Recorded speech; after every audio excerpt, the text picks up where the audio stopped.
प्रतिबिंब द रिफ्लेक्शनच्या 5व्या भागामध्ये आपलं पुन्हा एकदा स्वागत आहे. पुढचा विषय घेऊन येत आहे, लग्न न करणं आजकाल ट्रेंडिंगमध्ये आहे का? होय, लग्न न करणं आजकाल खूप ट्रेंडिंगमध्ये आहे. आपण नवीन जनरेशनकडून ऐकलं असेल की स्वॅग आहे, तर नक्कीच लग्न न करणं सध्या ट्रेंडिंग आणि स्वॅगमध्ये आहे. आणि त्याला इतकं ग्लोरिफिकेशन मिळत आहे की प्रत्येकजण म्हणतं आहे की मला लग्न नाही करायचं. मुलंही म्हणत आहेत आणि मुलीही तेच म्हणत आहेत की आम्हाला लग्न नाही करायचे. त्याला इतकं ग्रेटनेस त्यांना वाटतं आहे की आपण काहीतरी जगावेगळं करत आहोत किंवा जगावेगळं म्हणत आहोत. आणि हे ट्रेंड आहे सध्या. सगळीकडेच तुम्ही ऐकत असाल की लग्न करायसाठी प्रत्येकजण नकार देत आहे. तर हे काय आहे? कोणता ट्रेंड चालू आहे? हे जनरेशन कोणत्या युगाकडे आपल्याला घेऊन जात आहे किंवा कुठे पोहोचणार आहात तुम्ही या ट्रेंडमुळे? तर नक्कीच ह्या गोष्टींना इतकं ग्लोरिफिकेशन मिळत आहे आणि इतकं त्याला हाय लेवल स्टेटस समजलं जात आहे लग्न न करणं, की सगळे मुलं मुली त्या एका गोष्टीकडे अट्रॅक्ट होत आहेत की लग्न न करणं हे खूप ट्रेंडिंग आहे. पण हे काहीतरी एक इमॅजिनरी वर्ल्ड क्रिएट करत आहात तुम्ही आणि एक इमॅजिनरी दुनियेमध्ये तुम्ही जगत आहात. बहुतेक तुम्ही रियालिटीपासून फार दूर आहात. आणि जे तुम्ही जगत आहात आणि आजकाल जे सोशल मीडिया आहे किंवा इझी मिळणारे प्लॅटफॉर्म आहेत, त्याच्यामुळे तुम्हाला प्रत्येक गोष्ट ही इमॅजिनरी जगण्याची खूप सवय लागलेली आहे की तुम्हाला स्वतःचं एक इमॅजिनरी वर्ल्ड क्रिएट करण्याची सवय लागलेली आहे. तर जसं हे मुलांबद्दल आहे आणि मुलींबद्दलही सेम आहे की दोघंही एक वेगळ्या विश्वामध्ये आहेत की जिथे रियालिटीला थारा नाही आहे. ते रियालिटीकडे बघत नाही आहेत, लाईफकडे एक रिअल वर्ल्ड म्हणून बघत नाही आहे. तर काहीतरी एक इमॅजिनरी दुनिया आहे की आम्हाला आमचं लाईफ जगायचं आहे, आम्हाला आमचं फ्रीडम पाहिजे, आम्हाला कोणाचंही बंधन नको आहे. आणि हे ट्रेंडिंग आहे. सर्वात महत्त्वाचं हे ट्रेंडमध्ये आहे. तर मुलींचं काय झालं आहे माहिती आहे का? मुलींना कळत नाही आहे की हा जो ट्रेंड आहे हा त्यांना कुठे घेऊन चालला आहे.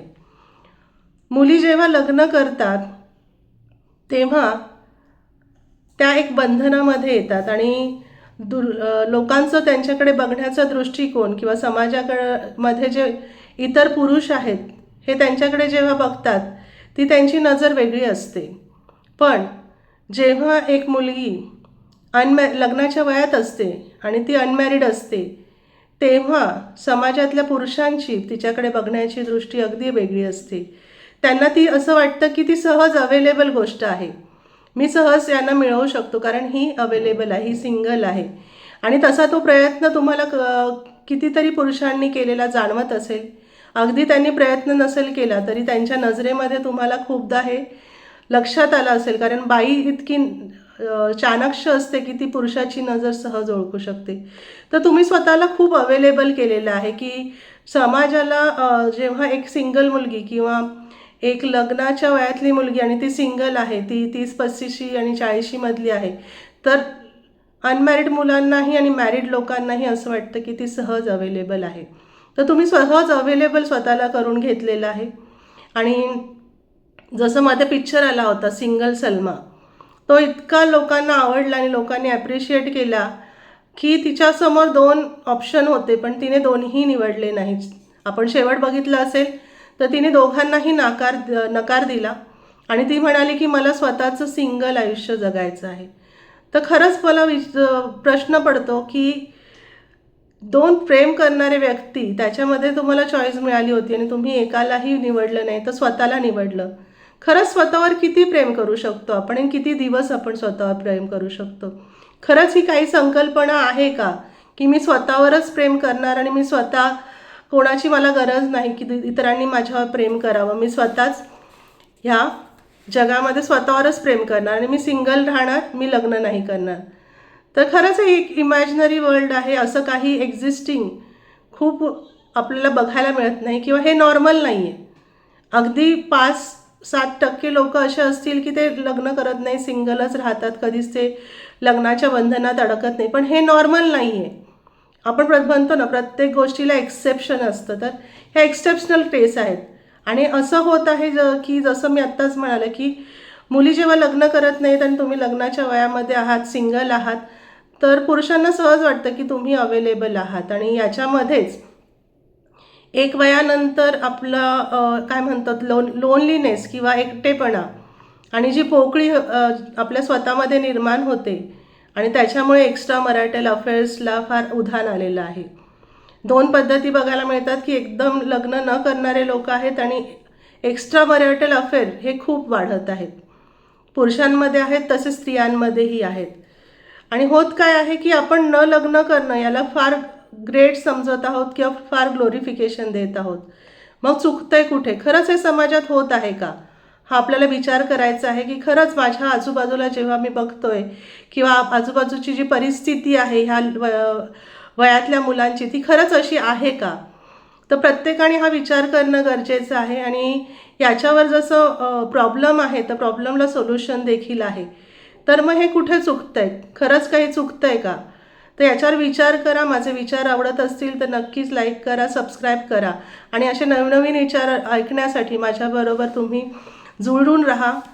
तर जसं प्रॉब्लेम सांगितलं तर तसं सोल्युशनही सांगणं गरजेचं आहे. तर मग याच्यासाठी काय करणं गरजेचं आहे? कुठे चुकत आहे?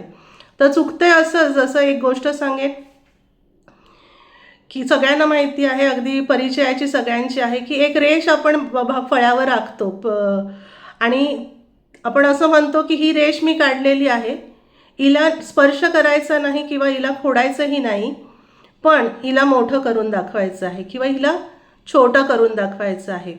जेव्हा एक रेष तुम्ही ओढताय की हे ट्रेंडिंग आहे, लग्न न हे करणं, हे तुम्ही एक रेष ओढली की ही ट्रेंडिंग आहे, पण त्याला कसं नल आणि तुम्हाला कॅन्सल करता येईल किंवा त्याला कसं छोटं करता येईल, कारण ही संकल्पना आहे, ही आपल्याला पूर्वापार चाललेल्या संकल्पनेला कुठेतरी तडा देणारी आहे, लग्न संस्थेला तडा देणारी आहे. मग काय करता येईल की ही रेष आपल्याला टच न करता न पुसता आपल्याला हिला छोटं कसं करता येईल. तर मित्रांनो आणि मैत्रिणींनो आणि मी समाजातील आपले जे वरिष्ठ लोक आहेत ज्यांनी लग्न केलेले आहेत त्यांच्याकडे बोट करेन की तुम्ही जे लग्न झालेले आहात त्यांनी एक मोठी रेष काढायचं प्रयत्न केला नाही, की लग्न किती चांगलं आहे हे तुम्ही दाखवायचा प्रयत्न केला नाही.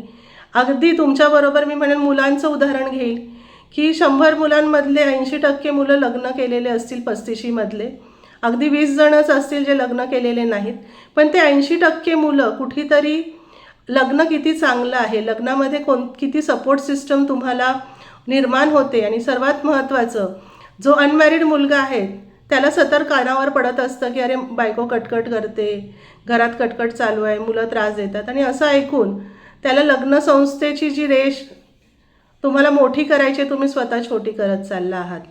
आणि सगळ्यात महत्त्वाचं मला सांगू दे की जे बंधनं लग्नानंतर येतात, आता मुलांना खूप सवय असते मित्रांबरोबर दारूच्या पार्ट्या करणं, दारू प्यायला जाणं किंवा एकत्र तुम्ही पार्टीमध्ये पबमध्ये जाता, पण अनमॅरिड मुलगा असतो त्याला कोणतंही बंधन नाही आहे. पण मॅरिड मुलगा जो आहे त्याच्या डोक्यात मध्ये सतत त्याची बायको असते आणि त्याला विचार असतो की मी 2 पॅक नंतर 3रा पॅक घ्यावा का, कारण गेलं तर बायको लगेच ओरडेल, ती ओळखेल आणि ती मला बोलेल.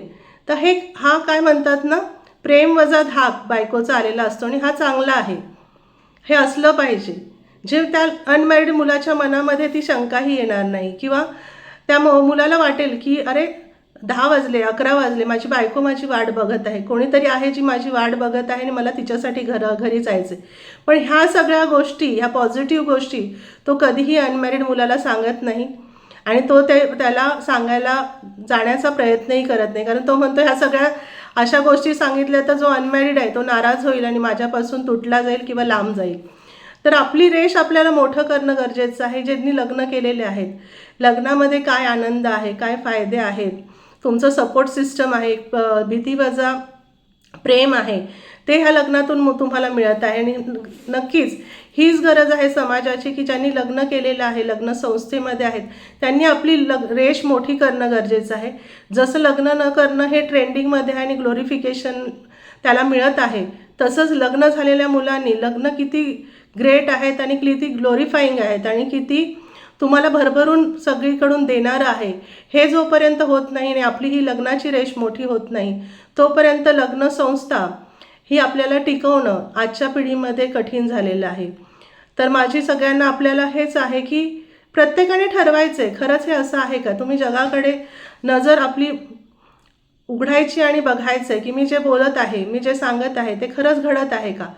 कोणाबद्दलही डिसाईड करायचा किंवा कोणाला काही सांगायचा आपण जाऊ नये असं सगळे म्हणतात. पण तुम्ही तुमची नजर उघडा, तुम्ही जगाकडे बघा आणि असं असेल, असंच घडत असेल तर ते मान्य करणं आपल्याला क्रमप्राप्त आहे.